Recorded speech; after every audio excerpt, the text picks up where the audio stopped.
안녕하세요. 오늘도 사연 살롱을 찾아주셔서 감사합니다. 저는 30대 헤어 디자이너로 일하는 여자입니다. 저희 가게에 오시는 손님 중에 이곳 사연글을 자주 보시는 분이 한 분 계세요. 처음엔 손님의 권유로 함께 사연글을 봤는데 이젠 제가 찾아보게 되었고 그렇게 사연글을 듣다 전 저의 잊지 못할 20대의 일이 떠올라 이렇게 조심스레 사연을 적어봅니다. 부모님이 중학교 1학년 때 이혼을 하셨어요. 매일매일 전쟁처럼 싸우는 부모님을 보면서 저렇게 살 거면 그냥 이혼을 하지 왜 같이 살면서 서로 못 잡아먹어 안달을까? 하며 이해를 못했습니다. 그 즈음이 제가 사춘기였는데 하나뿐인 딸의 사춘기보다 당신들의 치열한 싸움이 중요했던 부모님은 저는 안중에 없었어요. 그때 전 철이 빨리 들었는지 사춘기도 집안 분위기 봐가며 부릴 수 있는 거라는 생각을 하게 되었습니다. 주변 어른들은 저에게 주희는 다른 애들이랑 다르게 철이 들어 예쁘네. 부모님이 참 좋아하시겠다. 라며 모르는 소리를 가끔 하셨고 전 그럴 때마다 그냥 미소만 살짝 보이고 그 자리를 피해버렸어요. 저희 아빠는 건설 현장에서 일하는 노동자였고 엄마는 동네 제법 큰 마트에서 아르바이트를 하고 계셨죠. 두 분의 싸움의 원인은 늘 돈이었어요. 집에서 살림만 하던 엄마가 아르바이트를 하게 된 계기도 역시 그 돈 때문이었거든요. 다른 집 남자처럼 다달이 월급을 가지고 와야 나도 날짜를 맞춰가며 살림을 하지. 이건 뭐 들쑥날쑥 돈도 왔다 갔다 도저히 불안해서 살 수가 있나? 이렇듯 두 분의 싸움은 저희 아빠가 월급을 제때 그리고 일정하게 가져오지 않은 것이 원인 같아 보였습니다. 그 뒤로 몇 년간 더 치열한 부부싸움을 하시다 부모님은 결국 이혼을 하셨어요. 저희 엄마는 저에게 자기 몸 하나 건사하는 것도 힘드니 저는 아빠와 살라고 말하고는 자기 집만 챙겨서 집을 나갔고 전 충격에 빠지게 되었어요. 엄마와 아빠가 이혼할지 모른다는 생각은 어릴 때부터 했지만 전 당연히 엄마가 절 데리고 나갈 거라고 생각했거든요. 그날 이후 저희 집은 아빠와 저 둘만 남았어요. 늘 전쟁터 같던 집안은 소리라는 것이 없어진 절간처럼 고요하고 무거운 침묵만 흘렀습니다. 아빠는 제가 딸이라 그런지 저를 조금 어려워하셨어요. 이상하리만큼 다른 지역 공사를 많이 하셨고 그래서 저는 혼자 집을 보는 날이 많게 되었어요. 지금 생각하면 아빠도 저와 둘이 있기가 그리 쉽진 않았던 게 아닌가 생각하게 되네요. 솔직히 아무도 없는 집은 편했어요. 더는 마음 졸이지 않아도 되고 아빠를 신경 쓰지 않고 집안을 돌아다닐 수 있었거든요. 그러면 안 되는데 저는 아빠가 집에 오지 않는 날을 점점 좋아하게 되었습니다. 그렇게 어른의 관리 없이 저는 공부보단 게임이나 연예인에 빠져들었고 학교에서 조금 불량한 친구들하고 어울리게 되었어요. 저와 친구들은 주로 모여서 가끔은 학교에 가지 않고 사복을 입고 어른 흉내를 내며 놀러 다니기도 했습니다. 어른들이 하지 말라는 것은 스릴 있고 재밌었어요. 그리고 그런 일탈을 하기엔 집이 빌 데가 많은 저희 집이 딱이었고요. 그렇게 저희 집은 우리들의 아지트가 되었죠. 저도 알고 있었어요. 이게 나쁜 일이라는 것을요. 하지만 자유를 얻은 듯 했던 저는 조금은 그래도 되지 않을까 생각했고 처음이 어렵지 한번 시작한 일탈은 끊을 수 없었어요. 아빠도 살짝 눈치를 채고 있는 듯 보였지만 선뜻 저에게 뭐라고 말하지는 못하는 듯 보였죠. 그러던 어느 날 아빠는 저에게 모르는 여자를 소개하더라고요.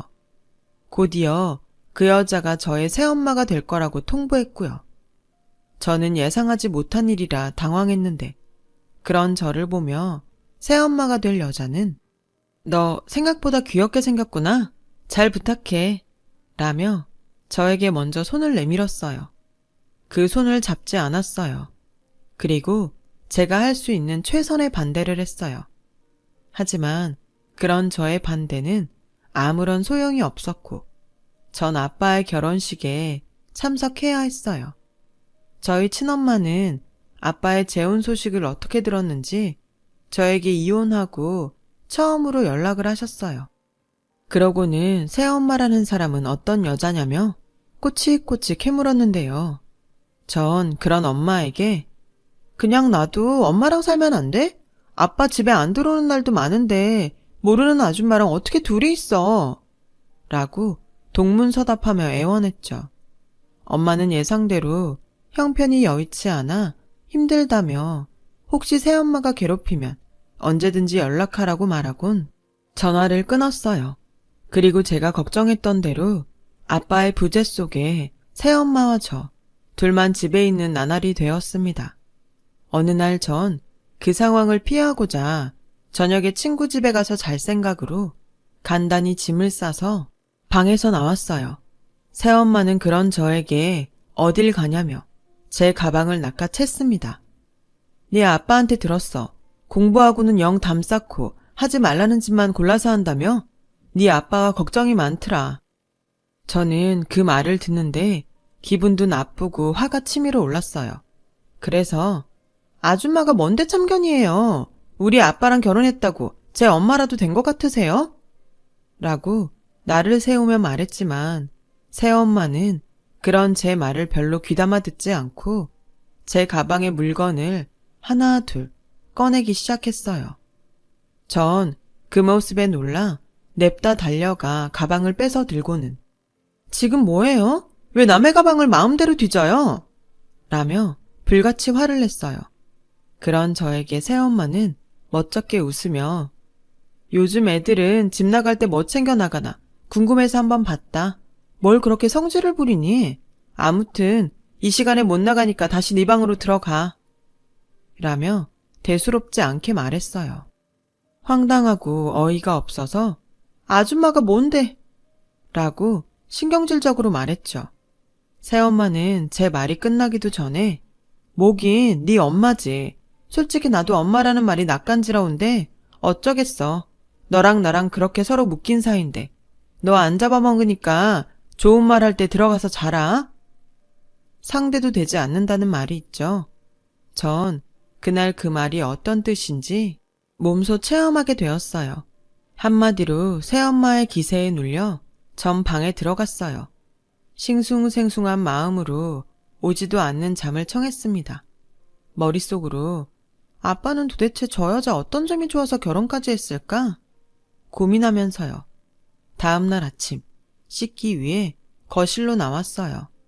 아침부터 새엄마를 보고 싶지 않다는 생각으로요. 그런데 제 눈에 띈 건 식탁 위 5만원짜리 지폐와 쪽지였어요. 쪽지엔 내가 쓰던 신용카드 정지했다. 앞으로는 용돈 받아서 써.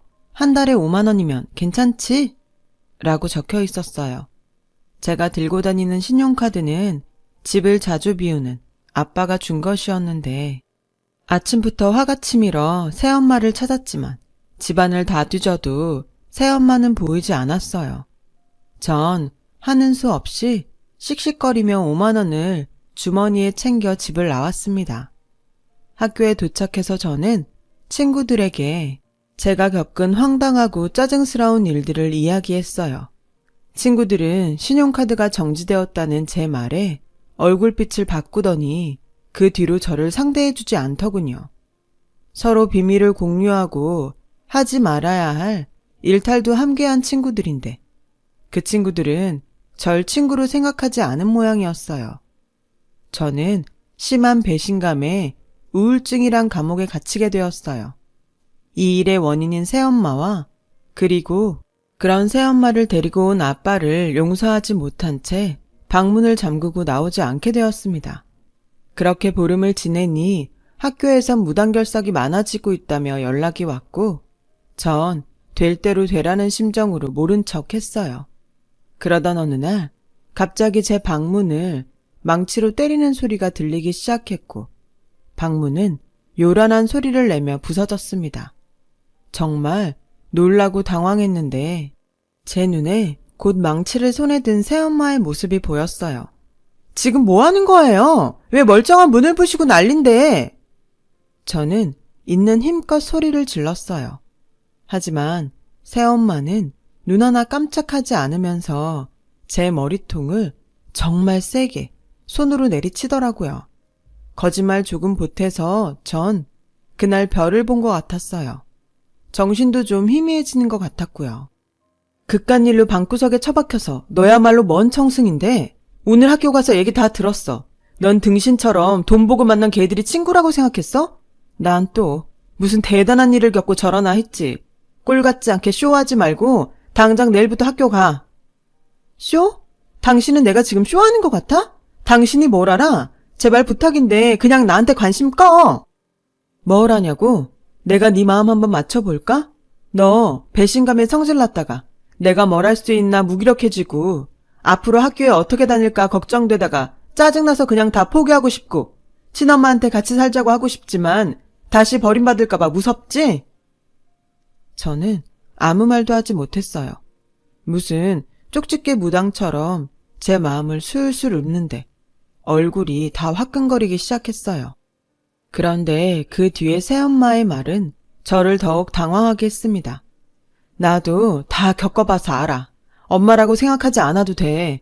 그냥 네가 지금 겪는 일들 미리 먼저 겪은 사람이라고 생각해도 된다고. 싸가지 없게 굴어도 되니까 보는 사람 짜증나게 숨지 마. 그래봤자 네 손해야. 전 눈물이 나왔어요. 제 마음속이 모두 까발려진 듯한 기분에 그냥 눈물만 마구 났습니다. 당당하게 내일 학교 가. 그리고 필요하다면 너 학교 끝날 때 내가 교문 앞에서 기다려줄게. 내가 그년들 가만 안 둘 거야. 새엄마는 화를 내는 듯 장난을 치는 듯 제 앞에서 오버하며 큰 소리로 말했고 전 눈물이 계속 나는데 저도 모르게 웃음이 나왔어요. 이제 좀 웃네. 왜? 이제 네 편 하나 생긴 것 같아서 마음이 놓여? 사실 내가 너한테만 얘기하는 건데 나 학교 다닐 때 장난 아니었다. 어줍잖게 각 잡던 애들도 내 앞에선 쩔쩔 맸어. 너 지금 네 뒤에 얼마나 든든한 백이 있는 건지 모르지? 안 그래도 모범생은 아니겠지. 짐작은 하고 있었어요. 뭐? 암튼 나 믿고 학교 가서 걔네들한테 하고 싶은 거 다 하고 와. 찌질하게 눈치 보지 말고. 정말 하고 싶은 거 다 해도 돼요? 그렇다고 경찰서는 가지 말자. 내가 아주 그런 서자로 끝나는데 별로 안 좋아해. 저와 새엄마는 동시에 웃었습니다. 전 그날 처음으로 새엄마의 웃는 얼굴을 봤어요. 친엄마한테도 느껴보지 못한 내 편이라는 기분에 제 마음은 부서진 제 방문처럼 새엄마에 대한 마음의 문이 부서지기 시작했죠. 다음 날 용기를 내서 학교에 갔어요. 함께 쓰리를 맛봤던 친구들은 저를 툭툭 건드리며 괴롭히기 시작했고 새엄마 말처럼 기죽지 않은 채 더욱 눈에 힘을 주며 꿀리지 않으려 노력했습니다. 그리고 수업이 끝나 학교를 나서는데 운동장에서 친구들이 저에게 다가와 이렇게 말했어요. 카드는 정지됐어도 돈은 들고 다니지? 없는데. 야, 내가 그 말을 믿을 것 같아? 믿던지 말던지. 저는 친구들을 거칠게 밀치고 앞으로 나갔어요. 그러자 친구 하나가 제 머리채를 잡았고 저도 친구 머리채를 잡으려는 순간 악! 하는 비명이 들렸어요. 언제 왔는지 새엄마가 제 머리채를 잡은 친구의 머리채를 똑같이 잡고 있었습니다. 아줌마 뭐예요? 보면 몰라? 사람이잖아. 아씨, 장난하지 말고. 그래? 나 얘 엄마야. 친구들은 일제히 표정이 굳었고 새엄마는 친구들을 자기 앞으로 끌어와 뭐라고 말하는 듯 보였는데 친구들은 얼굴이 사색이 돼서는 도망치듯 교문을 빠져나가더라고요. 뭐라고 했길래 쟤들이 저렇게 도망가요? 별말 안 했어.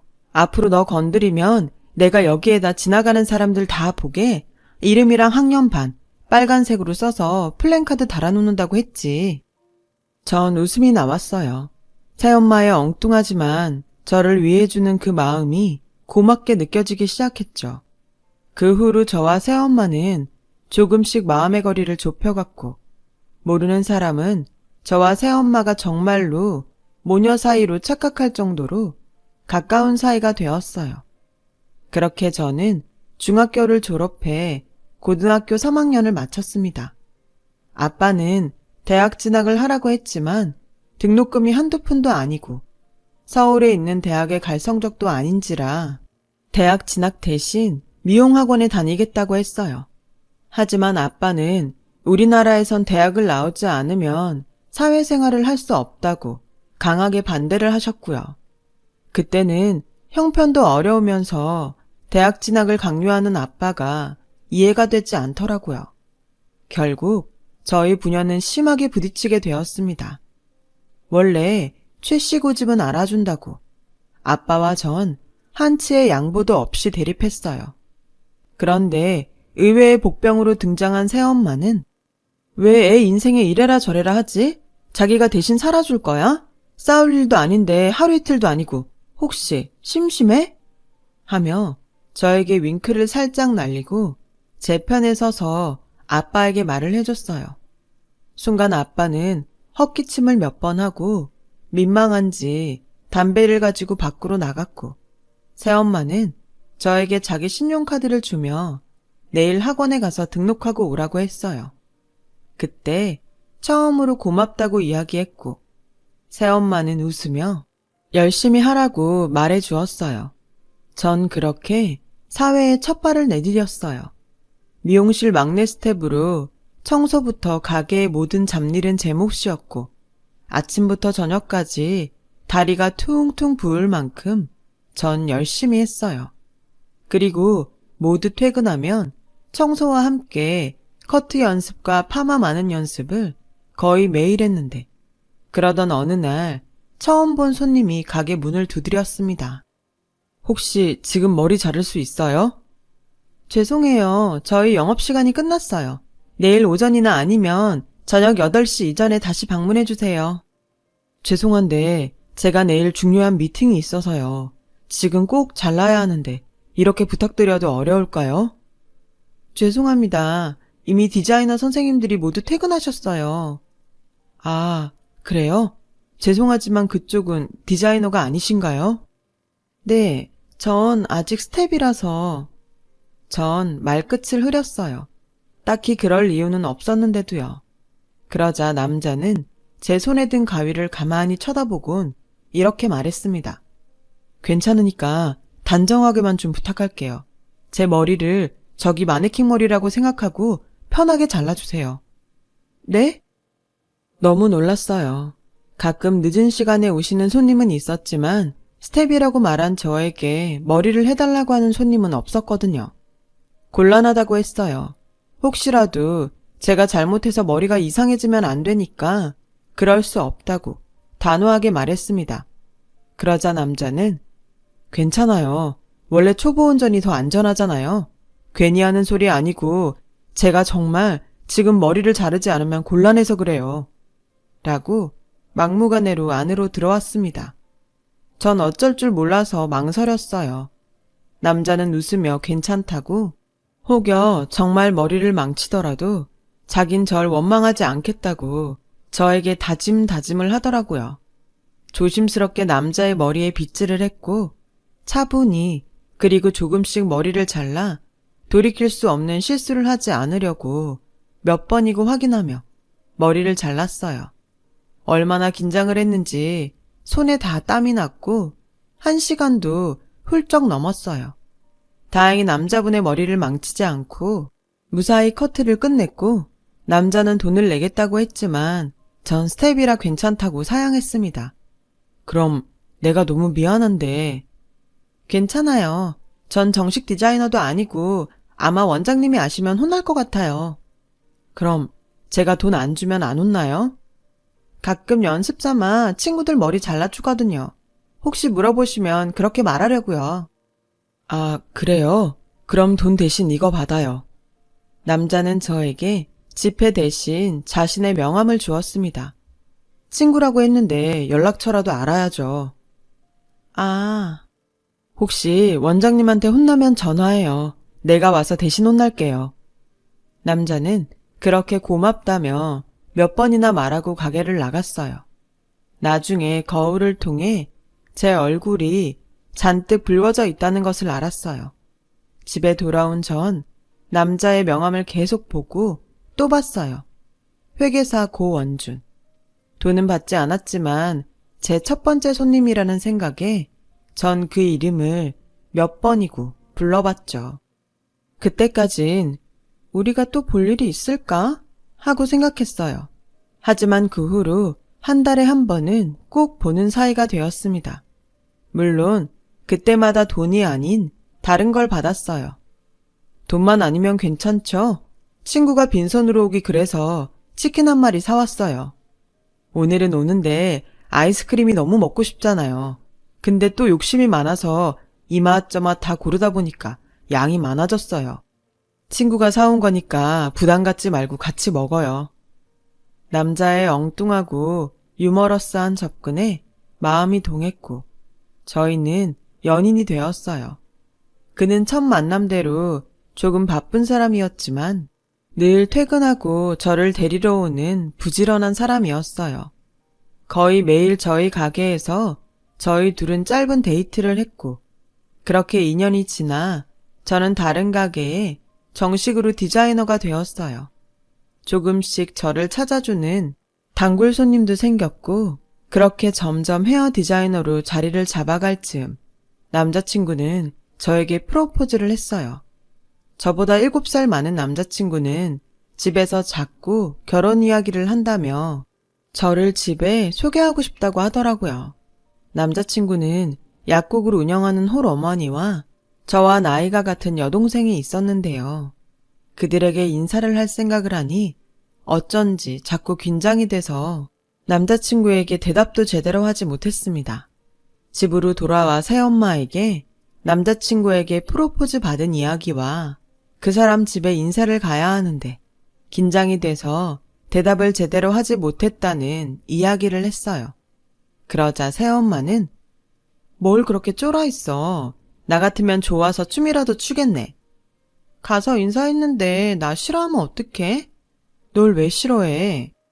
난 대학도 안 나왔고 남친은 회계사인데 난 미용사고. 그래서 꿀려? 좀... 둘 다 사짜 직업인데 뭘 꿀려? 농담해? 회계사랑 미용사가 같은 급은 아니잖아. 그게 뭐 직업의 급이 어딨냐? 다 먹고 사는 직업이지. 새엄마는 늘 그렇듯 단순하지만 확실하게 저의 등을 밀어주었어요. 그 말에 용기를 얻어 남자친구의 가족들을 만나러 그의 어머니 댁에 갔습니다. 어서 와요. 우리 원준이가 결혼할 아가씨를 데리고 온다고 해서 내가 얼마나 기다렸는지 몰라요. 안녕하세요. 최주희라고 합니다. 걱정과 달리 남자친구의 어머니는 저를 반갑게 맞아주셨어요. 저랑 동갑인 여동생은 약속이 있어 다음에 봐야 할 것 같다고 했고 저희는 어머니가 차려준 저녁상 앞에 앉았죠. 깔끔하고 멋들어지게 잘 차려진 음식 앞에 저는 입을 딱 벌리고 감탄을 했어요. 그런 제 모습에 그의 어머니는 고운 미소를 보내주셨어요. 그 순간 저는 괜한 걱정을 했구나 하며 안도감이 들더라고요. 그렇게 단란하게 맛있는 저녁 식사를 이어갈 즈음 집 현관문 열리는 소리가 들리며 남자친구의 하나밖에 없다는 여동생을 만나게 되었습니다. 그리고 전 눈앞이 캄캄해졌어요. 남자친구의 여동생은 한때 저와 일탈을 함께 했고 나중엔 절 괴롭히다 저희 새엄마 때문에 교문 밖으로 도망치던 친구 중에 한 명이었죠. 그 아이도 저도 시간이 조금 지났지만 분명 서로를 알아봤고 저희 둘은 아무 말도 하지 못한 채 놀란 얼굴로 서로를 쳐다봤어요. 최주희? 은하야, 오랜만이다. 저희 둘은 어색하게 인사를 했고 남자친구와 그의 어머니는 신기한 인연이라며 호들갑을 떨었어요. 시간이 어떻게 흘러가는지도 모른 채 표정을 잃고 어색한 미소만 동동 얼굴에 띄었습니다. 어디 불편해? 남자친구는 제 안색이 별로라며 걱정했고 그의 어머니는 방에 들어가 물과 알약을 가져오시며 내가 종종 소화 안 될 때 먹는 거예요. 라고 말씀하셨어요. 약으로 해결될 일이 아닌데. 그래도 약을 받아 먹고 곧 그 집을 나왔어요. 그리고 저를 집에 바래다 주겠다는 남자친구에게 저와 은하의 사이를 이야기했죠. 남자친구는 놀라는 눈치였어요. 남자친구의 말을 들으니 그 친구는 집에서 순하고 겁도 많은 막둥이였고 그런 일은 상상조차 할 수 없는 일이라며 제 말을 믿지 못하는 눈치였죠. 전 집에 와서 괜히 이야기했나 싶었어요. 남자친구 집에 인사를 다녀온 것을 아는 새엄마는 궁금한 눈치였는데 차마 그때 날 괴롭히던 애가 남자친구의 동생이라는 말은 못하겠더라고요. 그리고 다음날 저는 뜻밖의 남자친구 어머니의 전화를 받게 되었습니다. 내가 일하는데 전화해서 미안해요. 내 마음이 조금 급해서 혹시 이따 오후에 잠깐 볼 수 있을까요? 내가 할 이야기가 있어서. 올 것이 왔구나 싶은 생각에 알겠다고 했어요. 사실 친구와는 예전에 있었던 일이고 앞으로 잘 지내면 되지 하는 마음으로 그의 어머니와 잘 이야기해보고 싶어 가게 실장님께 이야기를 하고 그의 어머니를 만나러 근처 카페에 갔습니다. 시간 오래 뺏지 않을게요. 단도직입적으로 난 이 결혼 허락 못해요. 네? 혹시 은하가 무슨 얘기하던가요? 사실 그것도 그거지만 나 솔직히 아가씨 우리 애 짝으로 맞지 않는다고 생각했어요. 원준이가 아가씨 한 번만 보라고 하도 이야기해서 한번 본 건데 마침 우리 딸애랑도 불편한 사이라고 하니 그냥 서로 인연이 아니었다고 생각해요. 원준 오빠도 같은 생각인가요? 그것 때문에 좀 부탁하고 싶은데 그의 어머니는 저에게 남자친구에게 헤어지자고 말해달라고 부탁하셨어요. 마침 친구 문제도 있으니 겸사겸사 잘 되지 않았냐며 서로 불편하게 끝내지 말고 좋은 인상으로 끝낼 수 있었으면 좋겠다고 하셨죠. 전 이 상황에 어떻게 말해야 할지 가슴이 뛰어 아무 말도 못했고 그런 저를 보며 그의 어머니는 답답한 듯 연달아 맹물만 들이키며 내 말이 혹시 언짢았어요? 아니면 기대랑 달라서 실망했나? 라고 혼잣말을 이어가셨습니다. 이런 말 정말 하고 싶지 않은데 아가씨로선 우리 애 놓치고 싶지 않겠지. 근데 입장 바꿔 생각하면 내가 아가씨 같은 며느리 얻으려고 나 혼자 우리 애 그렇게 공부시킨 거 아니거든. 듣자 하니 아버지는 막노동에 엄마는 새엄마라며. 정말 이건 너무 염치 없는 거지. 안 그래 아가씨? 고상하게 목소리 하나 높이지 않으며 어쩜 저리 잔인한 소리를 할 수 있을까. 전 더는 어렵겠다고 생각하고 알겠다고 말하려고 입을 열었어요. 하지만 그때 무슨 개똥 같은 소리야? 어디서 자꾸 고상한 개가 똥을 싸나 했더니 여기였네. 제 뒤쪽에서 저희 새엄마 목소리가 들렸습니다. 저는 놀라서 뒤돌아봤어요. 엄마가 여기 왜 있어? 커피숍에 커피 마시러 왔지. 남의 집 부모 호구조사하지 말고 당신 애들이나 잘 간수해요. 그 딸내미는 이제 술, 담배는 끊었나? 술, 담배보다 인성은 좀 나아졌나 모르겠네. 아들 가지고 장사하는 엄마 밑에서 컸으니 뭐 나아졌을 것 같진 않지만. 뭐예요? 그의 엄마는 저희 새엄마의 가시돋친 말에 발끈해서 자리에서 일어났고 곧 새엄마 입에서 너 혹시 노은자니? 라고 놀라는 듯 그의 어머니에게 가까이 다가갔고 그의 어머니 표정은 심하게 일그러지기 시작했습니다. 맞구나. 남의 남편 뺏어서 도둑 결혼했다고 하더니 야, 내가 더 싫다. 그 남편 결국 본처한테 다시 돌아갔다고 하던데 어디 남의 귀한 딸한테 막말이야? 귀한 딸? 너야말로 위선 떨지 마. 네 친딸도 아니잖아. 그리고 귀하긴 뭐가 귀해. 고작 남의 머리나 만지면서 푼돈이나 버는 주제가? 너 말 다 했어? 고작 아들 가지고 장사나 하는 주제에 지금 뭐라는 거야? 저희 새엄마는 테이블에 있던 물잔을 그의 어머니 얼굴에 강렬하게 퍼부었고 갑작스러운 물세례에 놀란 그의 어머니는 놀란 입을 다물지 못했어요. 너 지금 나한테 물 뿌렸니? 어릴 때 막 나가는 버릇 나이 먹고도 못 고쳤구나. 그래, 못 고쳤다. 아니, 안 고칠 거야. 너 같은 질 나쁜 것들 상대할 사람은 있어야 하지 않겠니? 주희야, 가자. 분명히 말하는데 나도 이 결혼 반대다. 시어머니 자리가 영 구려서 차마 내가 널 그 집에 못 보내겠다. 전 새엄마의 손에 끌려 카페를 나왔어요.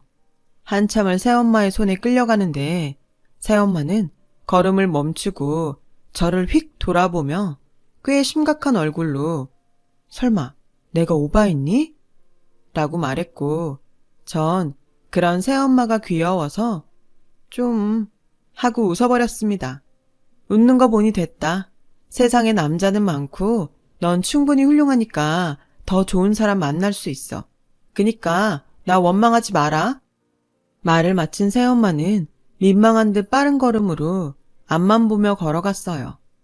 전 그때 왜 아빠가 새엄마와 결혼을 했는지 알 것 같았고 달려가 새엄마의 손을 잡았습니다.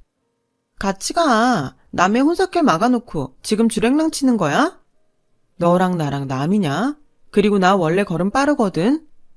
새엄마는 웃으며 계속 빠른 걸음으로 걸었고 제 손은 더욱 꼭 잡아주었습니다. 아직도 그때를 생각하면 입가에 미소가 번지는데 1년 전 새엄마는 원래 성격처럼 씩씩하고 용감하게 차도에서 어린 아이를 구하다가 세상을 떠났어요. 아이는 다친 곳 하나 없이 말짱했는데 전 세상에서 가장 멋진 엄마를 잃었습니다. 아빠도 저도 새엄마의 빈자리가 너무 커서 1년이 지난 지금도 새엄마의 이야기를 하면 서로 눈시울부터 붉히곤 하는데요.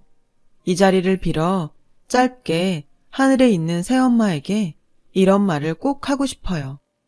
너무너무 그리운 우리 엄마, 엄마가 늘 이야기하던 대로 숨지 않고 당당하게 살게. 다음 생에는 진짜 모녀 사이가 되길 바라며 엄마를 너무 닮고 싶은 딸 주희. 끝으로 사랑하는 이와 소중한 시간 많이 나누시길 바라며 지금까지 제 이야기 들어주셔서 감사합니다. 여러분, 사연 댓글에 응원과 현명한 조언 부탁드려요. 좋아요와 구독은 저에게 큰 힘이 됩니다. 오늘도 좋은 일 가득하세요.